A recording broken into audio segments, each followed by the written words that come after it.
Hey guys, vloggity vlog time. It's vlog number 3, brought to you by Southern Tablelands Arts here at the Crisp Galleries.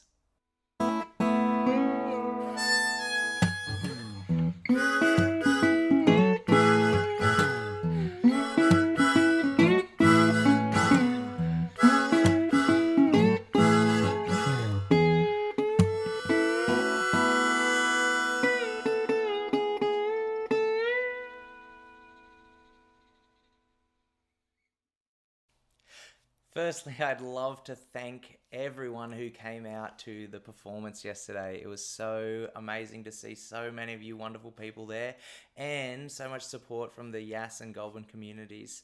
Thank you so much to everyone who performed with me also, my band, Kiva Abotomy, John Burgess and Tom Dawson, and all of those special guests that we had on our stage as well. Young Eden Robinson, we had Rusty from Bad Luck Kitty, Susie Higgy, and Sonia Amphiloff. Thank you so much for coming and performing with me, and thank you to Southern Tablelands Arts and the Crisp Galleries to putting it on. It was really, really cool and amazing. We're at the end of a massive 2-week stint here at the Crisp Galleries, and I've been trying to write every day and trying to meet as many people in this in the musical community as I can, as well as trying to have some time to have a break and refresh my brain to be more and more creative. It most of the time it feels like when I'm being creative, uh, it's going really well. And then when I've run out of ideas, and then get to a point where I'm not creating anything and don't feel like creating anything, it's like it's never gonna come back again. You're never gonna be able to write a song. You don't have any more ideas, no lyric ideas, no musical ideas, and so having that time away to break and then come back and be able to write and refresh myself and have new ideas has been invaluable. And I suppose learning that, not that I didn't know it before, but just reinforcing it, let's say, has been wonderful. The I've done quite a lot of things. I mean, this is my third vlog. I've recorded 4 cover songs, which takes some time to rehearse and practice and then record and edit. And I've been able to do all that editing while I'm here.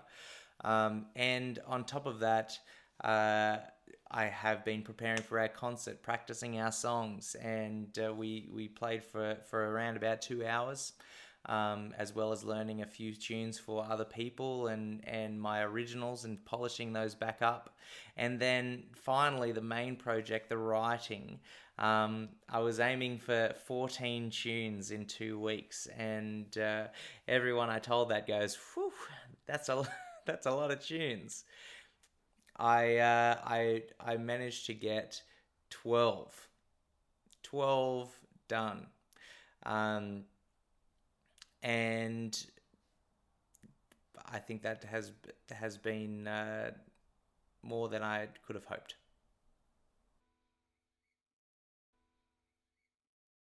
I have experimented with some different writing styles. Um, as I have mentioned previously, I came with a list of just titles and have been writing based on those. But some of them start off with an idea. So I people always ask, how do you write your songs? Do you start with the music first, or do you start with the music? Is the lyrics first? And I find that question a little irritating, um, because there's not one way to get to the end of a creative process. Sometimes you start with inspiration from someone else's music, or sometimes you start with someone's inspiration from a story that you heard, or maybe you just say something, a joke or a turn of phrase that you're like, man, that'd be a good song. Um, and so this process over this week, I've been trying to do multiple different things. It is, hey, I've actually created this piece of music. Do I have any lyrical ideas or any of those titles that have come across? I actually experimented with writing just lyrics first. So I wrote full verses and choruses for a little song about a fly that before I ever wrote any music for it, and or the chord progression or the melody. And a gentleman by the name of Ben Warner, who is a songwriter from Sydney, hit me up last week and said, "Hey man, you want to come do a songwriting session with me?" So we did a Zoom songwriting session, and that was really cool because we could open up these ideas that we were unpacking, or just a title. And I said to him, "Look, we're trying to write some blues things, so anything that could be considered a cliche, it's not a cliche anymore. It is a songwriting style, or it is a template for us to write from. It's our inspiration now."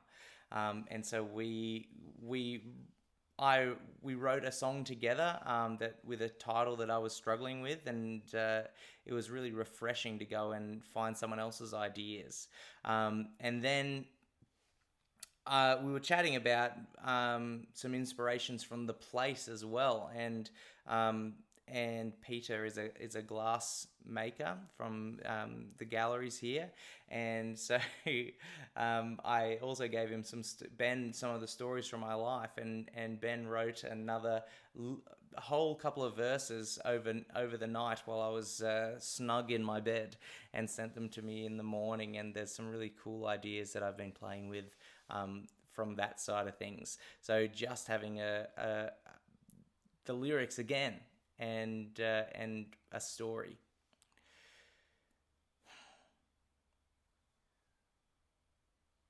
I think I feel like I could talk about this for hours on end. So I'll leave it just there. Well, there's kind of two things that I think I would like to get out of this experience moving forward. Firstly, the songs are written. I didn't get to as much arranging as I would have liked. So there's some arranging to do for some pieces, finding the right players to play on each individual song. I'm hoping to make each of those songs a feature for a group of very talented musicians around this area, and hopefully each piece will represent a different section of that community. So some arranging and the recording of those pieces, and then the release is that's the obvious order, but I suppose I'm just saying it out loud so it actually happens. And secondly, I've made so many cool relationships since I've been living here in Yass for the last 2 weeks. It's been a pretty big effort. And so the maintenance of those relationships will be very important. Being able to come back to those and collaborate with those musicians and business owners and musical community members that I have been introduced to.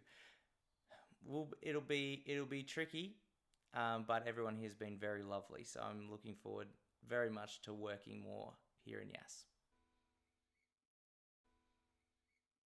I got a chance to reflect on my weeks here. On Thursday, Kiva went to Nowra with my little baby Edie on Thursday afternoon for a project that she's involved with called The Work of Art. And then Rose came and we did a few promos, and then she left and Peter was off to Sydney to do judging, and so it was me and Buddy the dog here by myself. And so I took an afternoon of reflection, and I went and read a book as the sun set over the pond and waterfall in the crisp galleries. And just being able to sit there and have a reflection on all the work that I've done and the people that I've met, the time that I get to spend with my wife and daughter, and being able to set up things like this. But I think that afternoon might be the most memorable part, where I took time to actually be thankful for that I'm here. And I don't think I'll be forgetting that time with my daughter. And I think that the documentation of this this adventure and the products of it will be the fruit which I can look back on and think fondly of. Lastly, I'd just like to thank you who are out there listening, and there's so many people to thank for this opportunity that I've been a part of. Thank you guys for supporting the concert. Thank you to my bandmates and the Yas community. And thank you to my wife and daughter, Kiva and Edie, for supporting me so amazingly through this adventure. And thank you to Rose from Southern Tablelands Arts and Southern Tablelands Arts as a whole. Thank you to Sandy and Peter Crisp for being so amazing and kind and welcoming to me and supportive of the arts that we're all trying so desperately to create. We'll catch you guys later.